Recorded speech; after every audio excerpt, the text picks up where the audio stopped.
আমাদের মির্জা ফখরুল ইসলাম আলমগীর সাহেবের যে বক্তব্য, তিনি কি বললেন, আমি শরিয়ায় বিশ্বাসী না। আমি জানি না মুফতিয়ানি কেরামের ফতুয়া কি দেবেন, এটা তাদের ব্যাপারে, আমি ফতুয়া দিতে যাব না। যে শরিয়া আইনে তারা বিশ্বাস করেন না, ওনাকে আমার খুব ভাল লাগে। মির্জা ফখরুল ইসলাম আলমগীর সাহেবের কাছে আমার খুব ভাল লাগে। ওই ব্যক্তি মুনাফেক টাইপ না, উনি স্পষ্ট, এটা ভালো, খুব স্পষ্ট কথা বলা ভালো।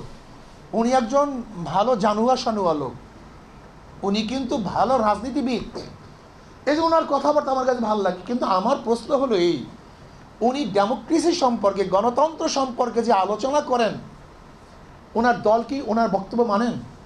উনি কি বলছেন, র্যাম্বো ন্যাশন করবেন। র্যাম্বো ন্যাশন মানে কি?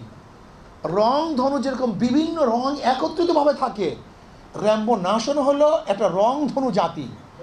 যে রং ধনু জাতির মধ্যে হাজার ডিজাইনের, হাজার মতের, হাজার আদর্শের মানুষ থাকবে, যেখানে মুসলমান, হিন্দু, বৌদ্ধ, খ্রিস্টান, আপনার বিরুদ্ধে লোকও থাকবে, আপনার পক্ষে লোকও থাকবে। র্যাম্বো ন্যাশন একটা ইউনিট করতে চান। আমি প্রশ্ন করতে চাই, আপনি করবেন র্যাম্বো ন্যাশন করবেন, অথচ আপনার দলের লোক যদি আপনার বিরুদ্ধে কথা বলে তাদের ঠুটলি চেপে ধরবেন, জিব্রা কেটে দেবেন, এটিকে র্যাম্বো ন্যাশন হয়?